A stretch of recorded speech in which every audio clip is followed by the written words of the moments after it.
Baraza la Mapinduzi, wabunge, wajumbe wa Baraza la Wawakilishi na madiwani ulifanyika tarehe 29 Oktoba mwaka huu nchini kote. Watanzania kwa mamilioni walijitokeza kupiga kura na kuchagua viongozi waliowataka.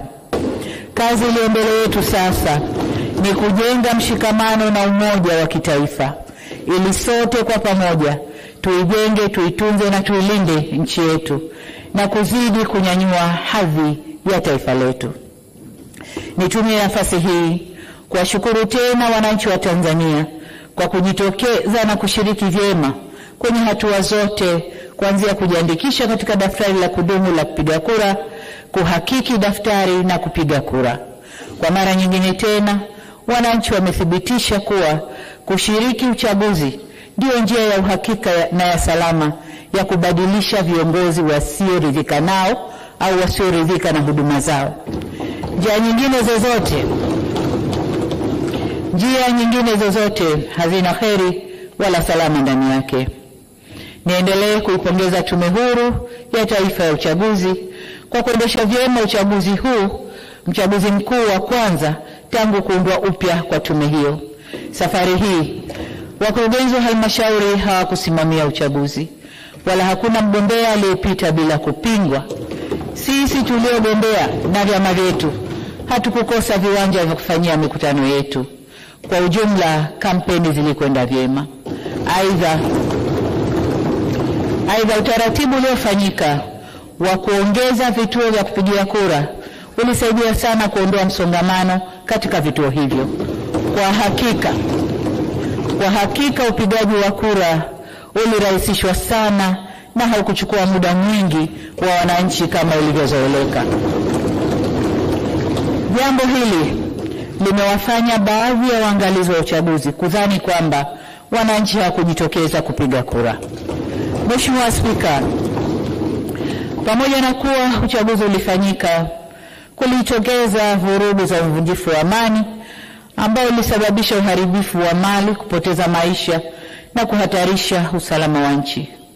Tunapoenda mbele, ni wasihi sana wa Tanzania tuongozwe na dhamira ya maelewano, ushirikishwaji, kujirekebisha na umoja. Kwa wanangu vijana wa taifa hili la Tanzania, niseme kuwa nchi hii imejengwa kwenye misingi ya amani na utulivu wa kisiasa. Sisi wazazi wenu tungeshawishika kufanya mlioyafanya wakati huu, nchi hii isingekuwa na neema na maendeleo mnayoyaona leo.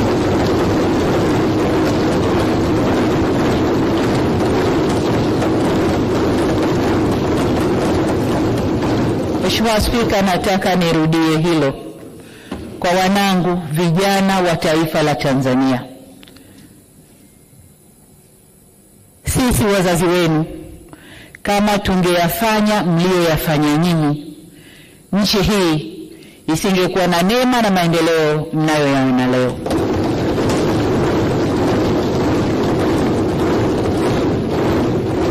Hivyo ni wasihi sana wanangu vijana wa Tanzania, nchi hii ni yenu. Kwa shida zozote zile zinazowakabili, msikubali hata siku moja kushawishiwa kuichoma nchi yenu wenyewe.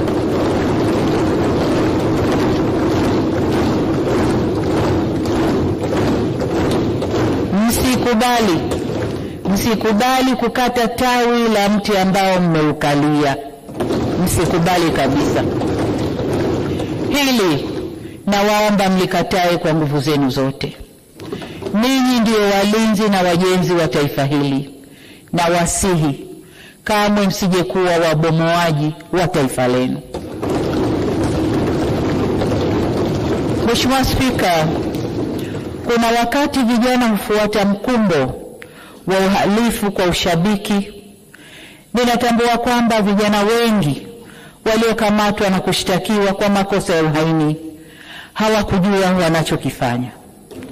Nikiwa mama na mlezi wa taifa hili, ninavyoelekeza vyombo vya sheria na hasa ofisi ya mkurugenzi wa mashtaka kuangalia kiwango cha makosa yaliyofanywa na vijana wetu. Kwa wale ambao wanaonekana walifuata mkumbo na hawakudhamiria kufanya uhalifu, wawafutie makosa yao.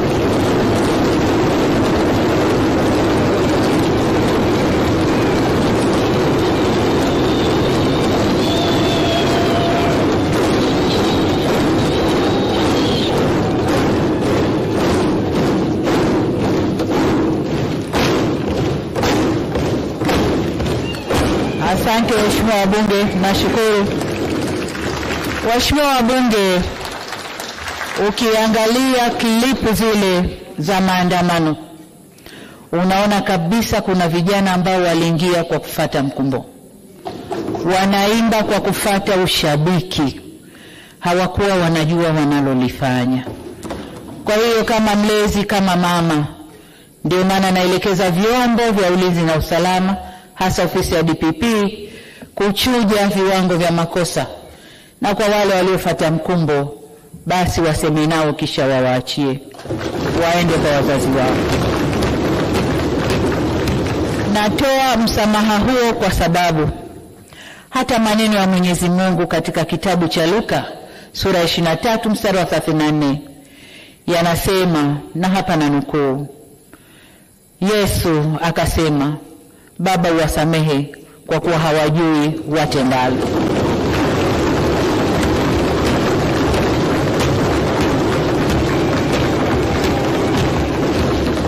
Ndugu zangu wa Tanzania, tujifunze kutokana na mapito yetu.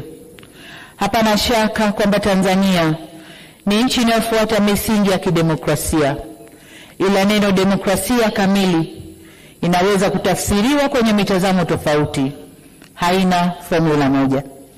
Kama taifa tunaendelea kujifunza na kujirekebisha. Hivyo basi sote kwa umoja wetu tunapaswa tuitumie fursa hii, tuendelee kujifunza, tujirekebishe na tukubaliane jinsi ya kuendesha nchi yetu kidemokrasia